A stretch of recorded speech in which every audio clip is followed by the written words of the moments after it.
So a quite interesting property is that the quantity n to the seventh minus n, regardless of what number, now it has to be an integer, you substitute into it, you're always going to get a multiple of 7, which seems a little bizarre, but if you want to familiarize yourself with this, I'm just going to start with n equals 1. Obviously 0 works because you get 0. But if n equals 1, I get 1 to the seventh minus 1, which is 0, which is a multiple of anything. If n equals 2, we get 2 to the seventh minus 2, which turns out to be 126. And yeah, that is a multiple of 7 because that's 7 times 18. And just one more, just to convince ourselves, we get 3 to the seventh minus 3.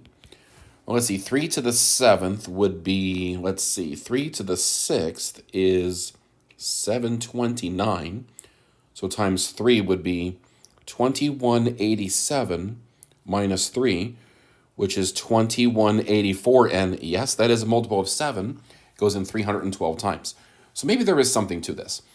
So what we're going to do is, since it's a multiple problem, we kind of want to get factors because we want to show that one of the factors has to be a multiple of 7. So that's going to be where we start.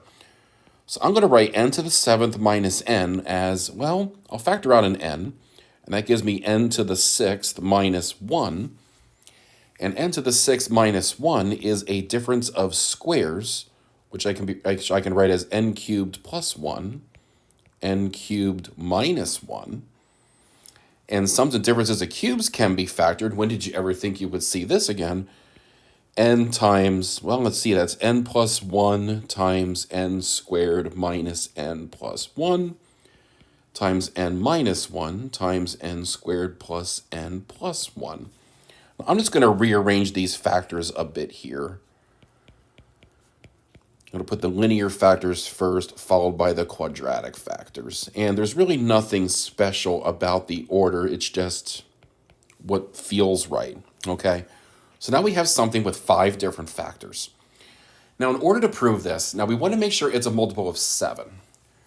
So we definitely want to talk about multiples of 7. If n is a multiple of 7, naturally I can tell right off the bat that this whole thing is going to be a multiple of 7. Because that means we're going to have a 7k out front.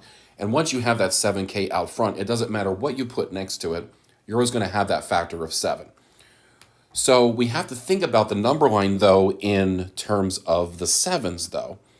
So just one thing to keep in mind. So if I have 1, 2, 3, 4, 5, 6, 7, and I'll keep going here.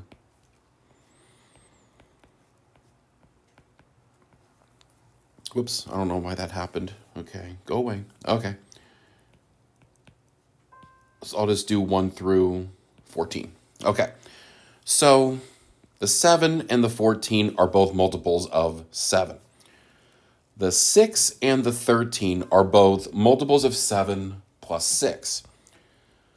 The 5 and the 12 are both multiples of 7 plus 5, and so on and so on. So as you can see, we're going to break this up into cases. And I have everything all fleshed out here. We're going to say that n is either a multiple of 7, 1 more than a multiple of 7, 2 more than a multiple of 7, and so on and so on and so on and so on. And what I have here is what you get in each factor when you substitute these numbers or these expressions for n. And remember that multiplying all 5 of those together gives you the actual result of n to the seventh minus n. So looking at this, if n equals 7k, the first factor is 7k, which means the rest of the whole thing is going to be a multiple of 7. I don't have to even compute that. I already know that. So if n is 7k plus 1, you notice that, so the first one is 7k plus 1. And plus 1, I'm just adding 1. And minus 1, I'm subtracting 1, and there's your multiple of 7. Okay? Now for 7k plus 2, that takes a little bit longer. Here's your n plus 1, your n minus 1. If we substitute 7k plus 2 in the n squared minus n plus 1, we get 49k squared plus 21k plus 3, not a multiple of 7. First two terms are, but the third one's not, which means it's totally not. But if you notice, you plug it into the last expression, the n squared plus n plus 1, you get 49k squared plus 35k plus 7, All three terms are a multiple of 7. So guess what? We're in good shape. It's a multiple of 7. So just to kind of reiterate what's happening here. So if we plug in n equals 7k, we're talking about numbers like 7, 14, 21, 28, and so on. 7k plus 1 would be like 8. Oh, actually 1 also, and that would be 0 also. 15, 22, and so on. 7k plus 2 would be 2, 9, 16, and so on.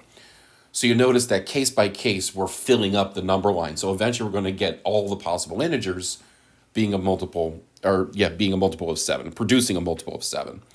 So a 7k plus 3, again, we plug it into all the factors, and it turns out that this one is the winner right here. Whoops. This one is the winner right here. Okay. And as you can see, we always end up with a multiple of 7 regardless of what we plug in. So this means n to the 7th minus n is a multiple of 7 for all n. And there we have it. So this one is a bit lengthy. Later on in the course, we'll learn another proof technique where we can show a different way that this is a multiple of 7. But for now, this is all we have. So hopefully this looks enjoyable to you. It's a lot of algebra. So if you love algebra, you love this problem. Thanks for watching, and watch out for more videos.